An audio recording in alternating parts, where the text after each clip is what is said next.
Olá, bem-vindos ao Portal de Luz.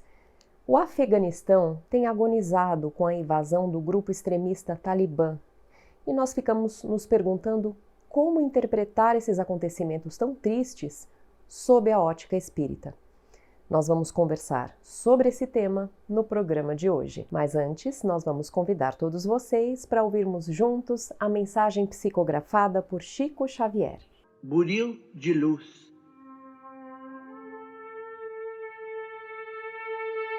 Em teus dias de dor, recorda, alma querida, que a dor é para a vida aquilo que o buril severo e contundente entre as mãos do escultor é para o mármore sem forma. Golpe aqui, golpe ali, outro mais e mais outro, um corte de outro corte se aproxima, e o bloco se transforma em celeste beleza de obra-prima. Que seria da pedra abandonada ao chão, triste, bruta, singela, se a vida não traçasse para ela planos de construção?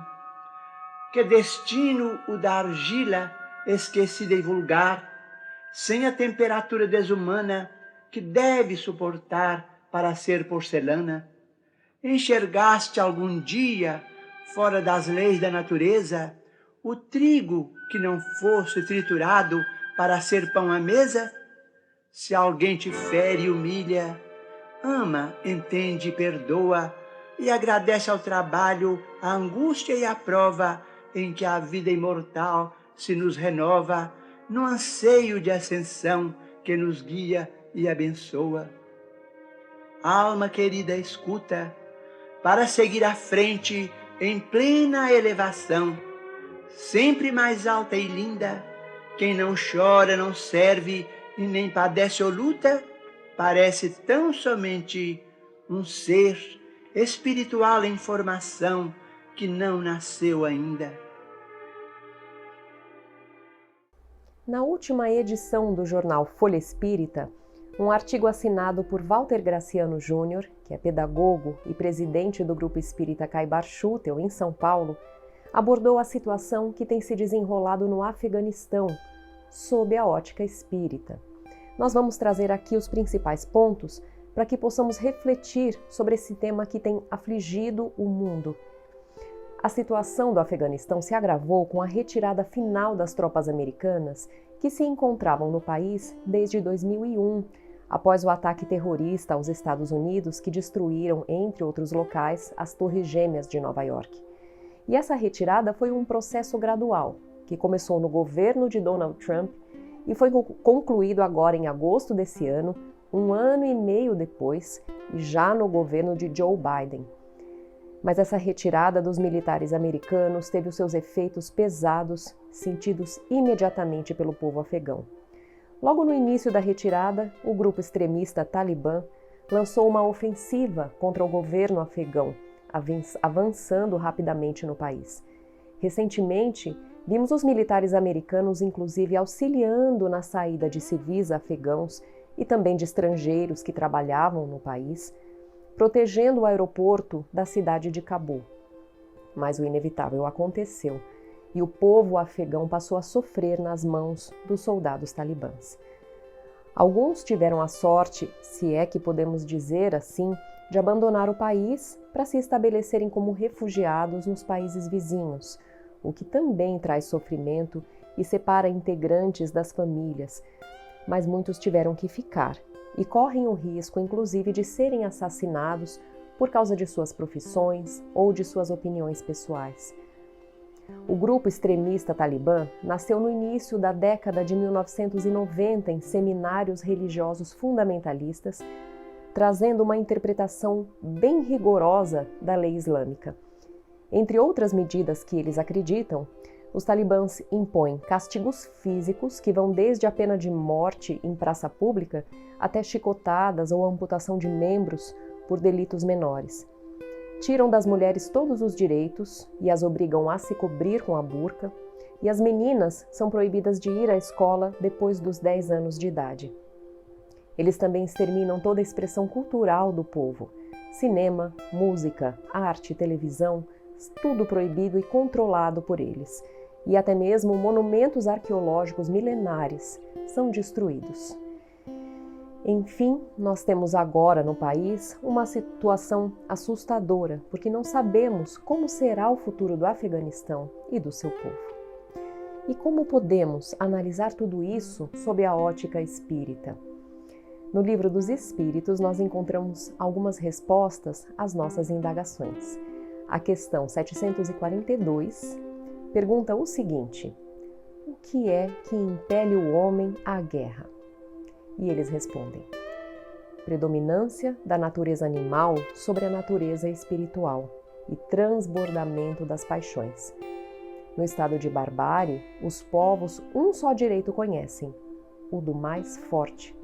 Por isso é que, para tais povos, a guerra é um estado normal. À medida que o homem progride, menos frequente se torna a guerra, porque ele lhe evita as causas. E quando se torna necessária, sabe fazê-la com humanidade. A questão 743 continua perguntando o seguinte: da face da terra, algum dia, a guerra desaparecerá? E os espíritos respondem: sim, quando os homens compreenderem a justiça e praticarem a lei de Deus.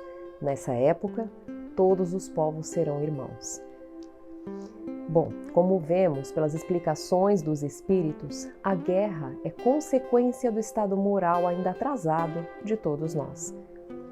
E no livro Cartas de uma Morta, de autoria de Maria João de Deus, com psicografia de Chico Xavier, nós temos uma visão do nosso planeta Terra através da descrição feita por ela, mãe de Chico Xavier.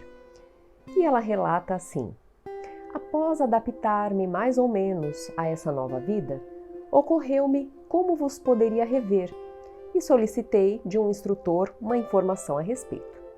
Ou seja, Maria João de Deus estava querendo rever os seus familiares que ainda se encontravam encarnados. E ela então pergunta para o benfeitor: sabes em que direção está a Terra? Diante da minha natural ignorância, o benfeitor me apontou com a destra um ponto obscuro que se perdia na imensidade, recomendando fitá-la atentamente.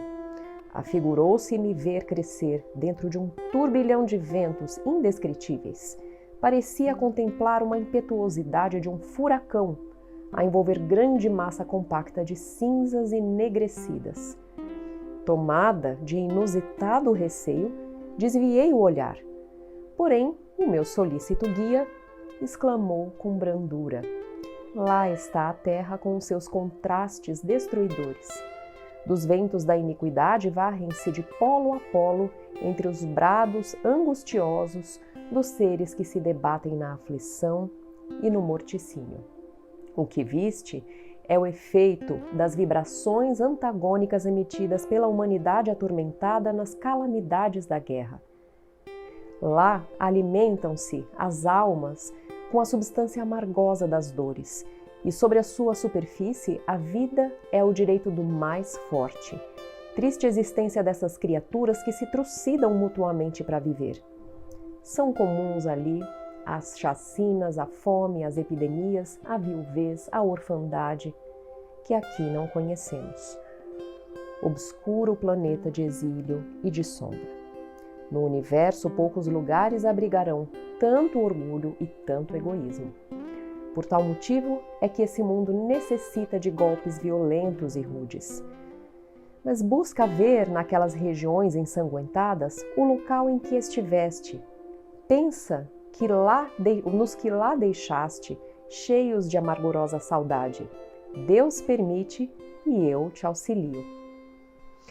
Muito bem, diante de tudo isso, o que cada um de nós poderia fazer para auxiliar na elevação das vibrações do nosso planeta? Orar pela paz mundial e por nossos amigos afegãos podem ser um excelente começo e não devemos deixar de fazê-lo, mas especialmente podemos elevar a qualidade dos nossos próprios pensamentos e atitudes, sermos pacíficos e caridosos no nosso dia a dia com aqueles que já convivemos, porque é isso que Jesus nos ensinou. E é disso que carece o nosso planeta, como nós vimos. Nós carecemos da prática do amor constante, incondicional ao nosso semelhante, partindo de nós mesmos.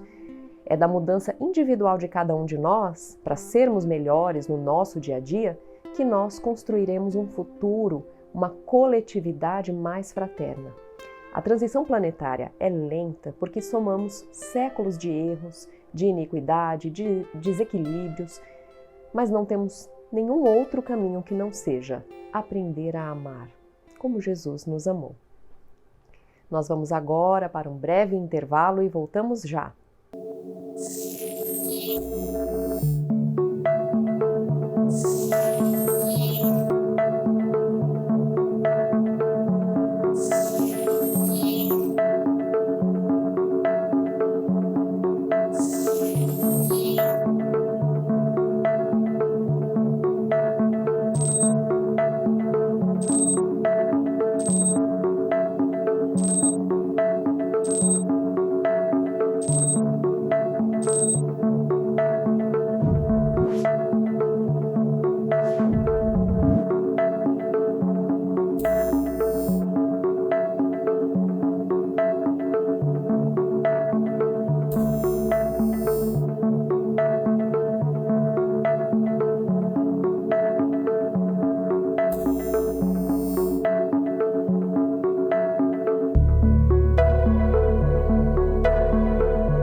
A Creche Lar do Alvorecer é uma entidade assistencial mantida pelo Grupo Espírita Caibar Schutel. Localizada em Diadema, tem como propósito trabalhar pelo desenvolvimento de uma cultura de paz através da educação e da assistência a crianças, jovens e adultos. São 250 crianças atendidas diariamente. Conheça nossas atividades e colabore conosco pelo ideal de um mundo melhor.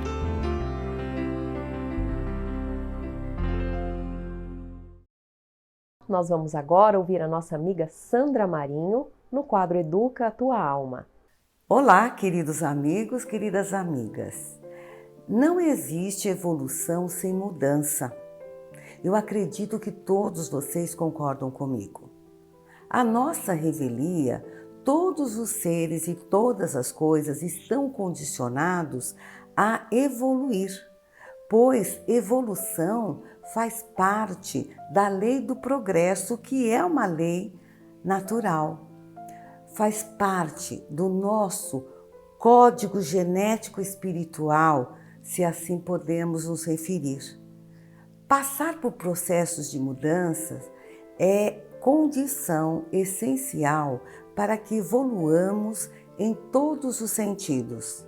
A pessoa que se nega a passar por esses processos, ela fica estagnada e termina estacionada, às vezes por longo tempo no meio do caminho. Haja vista as inúmeras encarnações que já vivemos. E apesar disso, hoje nós nos vemos tão resistentes às mudanças que são necessárias para que possamos substituir o orgulho, o ódio, a inveja, o ciúme por sentimentos e ações que nos elevam, como perdão, compreensão, empatia, boa vontade, humildade, enfim. Por outro lado, no centro de toda essa mudança está a necessidade de reprogramar a nossa forma de ser, pensar, agir e ter como foco fazer o bem. E o que seria pensar e fazer o bem? Falando assim, parece piegas, sem sentido prático. No entanto, é mais simples do que imaginamos e aplicável a todos, independentemente de filosofia, de religião, de condição social. A fonte do bem está dentro de nós. Basta acioná-la com a nossa boa vontade. Portanto, é preciso ressignificar o sentido da nossa percepção e passarmos a dar mais atenção à nossa sementinha do bem. Outro dia eu li uma história que acredito ser verídica no site do Momento Espírita e que é muito ilustrativa. Conta que algum tempo atrás, eminente professor negro lecionava, ele resolveu fundar uma escola num bairro pobre, visando suprir a carência de salas de aula para as crianças da comunidade. Para isso apresentou o plano perfeito ao prefeito, mas ele ouviu a seguinte resposta do prefeito: a lei da bondade nem sempre pode ser justa. Organize uma casa, e eu autorizo a instalação da escola. Estranho, Coitado do professor. E ele falou: mas doutor, nós não dispomos de recursos. Lembre-se que nós estamos falando de muito tempo atrás, E o prefeito reparou demoradamente a figura humilde do educador, e fez um riso irônico. O senhor não pode intervir na minha administração? Bom, e o professor, muito triste, retirou-se e passou a tarde toda daquele sábado pensando. No domingo, muito cedo, ele saiu para passear e acabou chegando ao local onde ficava o mercado municipal. E no meio do vai e vem de tanta gente, aproximou-se dele uma senhora, achando que ele se tratava de um carregador comum, enfim, e pediu para ajudá-la a carregar as compras até a sua casa. O professor acompanhou a mulher sem vacilar, deixou as mercadorias na residência, por sinal muito elegante, e já ia se retirar quando a senhora comentou: eu tenho visitas para o almoço e o senhor não poderia me ajudar aqui nos serviços gerais? O professor respondeu: perfeitamente. Daí para frente, o professor, atendendo às ordens da dona da casa, cumpriu uma verdadeira maratona de trabalhos. Rachou lenha no fogão, limpou a chaminé, sujou toda a sua roupa de carvão, foi buscar um peru que estava sendo assado a quilômetros de distância, limpou toda aquela área do quintal onde iria servir o banquete. Ia ser servido o banquete. Não, nas primeiras horas da tarde, 7 convidados chegaram para o almoço. E entre elas, adivinhem, o prefeito, que notou a presença do professor, que ele havia atendido na véspera, a pedido de um amigo de política. Reservadamente, ele perguntou à irmã, porque o prefeito era irmão da dona da casa, E por que aquele homem estava ali, o educador, Aí ela falou, respondeu. E aí, no fim do dia, ao fim daquele dia, a anfitriã autoritária, com visível desapontamento, porque ela chegou então junto ao professor, desculpou-se, e falou, não, qual é o preço do seu trabalho? E ele se recusou a receber qualquer valor.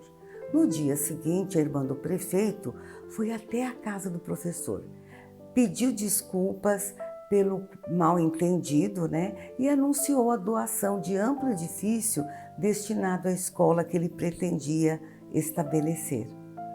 Quando pensamos, gente, o que nos leva a refletir? Quando nós temos um foco no bem e agimos no bem, nós criamos uma verdadeira via de mão dupla, na qual retorna para nós todo o bem que semeamos.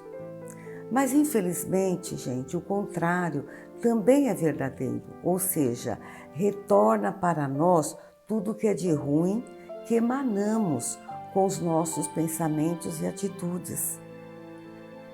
Quando deixamos de recorrer à fonte abundante do bem, não vamos para frente, ficamos parados no caminho, como meros espectadores do nosso suposto infortúnio, nos limitando a não fazer nada em prol de ninguém e principalmente em prol de nós mesmos. Pensemos nisso e até o próximo programa.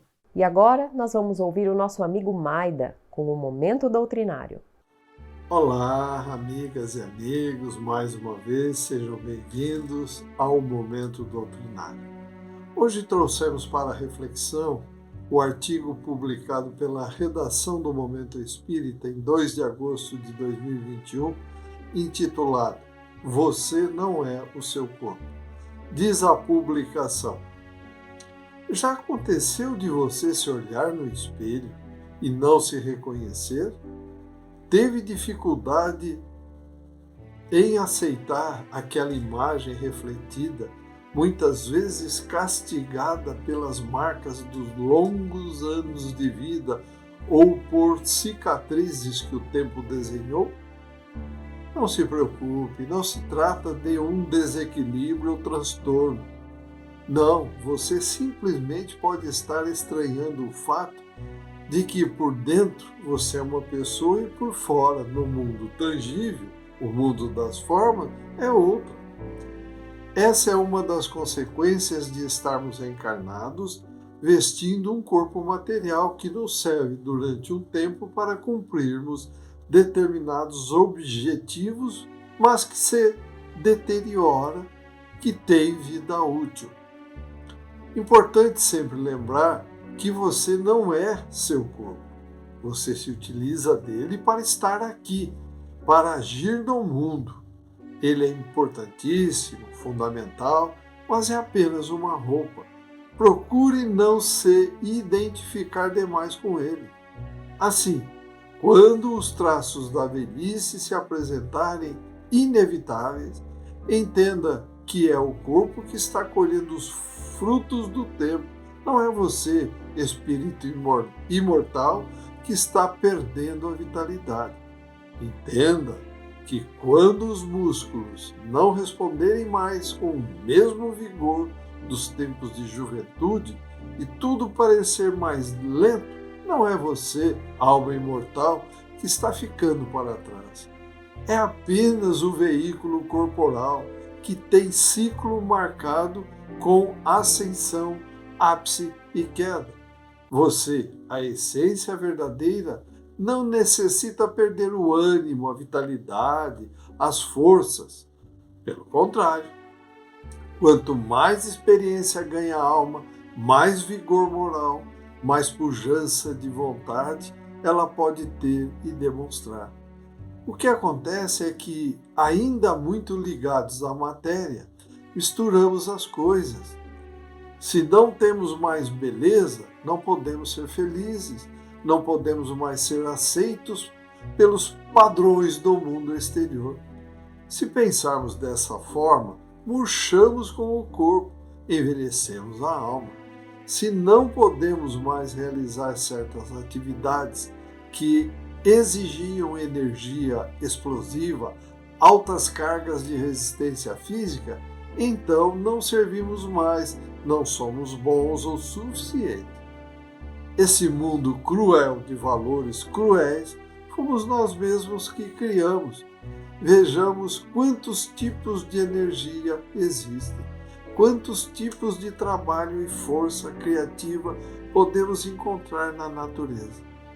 Por que apenas os jovens e impetuosos devem ser cultuados? É porque nossos valores estão doentes, estão trocados. Não vivemos como espíritos que vestem corpos, mas como corpos que, vez ou outra, lembram que têm uma essência imortal. Você não é seu corpo, lembre sempre disso, embora deva respeitá-lo e cuidar dessa máquina fabulosa para que ela lhe proporcione tudo que pode lhe dar. A imagem no espelho é uma das máscaras que vestimos, é uma casca. O seu eu verdadeiro está em algum lugar, entre o fundo do seu olhar e o invisível, o intocável. Não se deixe impressionar em demasia pelas marcas do corpo. Não se deixe desestimular pelas limitações que ele pode apresentar. Limitações essas que foram escolhidas e necessárias para essa sua fase de provas e expiações. Não se julgue pelo corpo. Não deixe que o corpo seja uma barreira. Você é mais do que ele. Somos muito mais do que ele. Boas reflexões. Agradecemos a todos pela companhia e desejamos, como sempre, muita paz, equilíbrio, harmonia e muito amor no coração. Até o próximo encontro. Fiquem com Deus. Estamos encerrando o nosso programa de hoje por aqui. Acessem sempre o nosso canal no YouTube, é o Caibar Schutel, na playlist do programa Portal de Luz. Muito obrigada e até a semana que vem.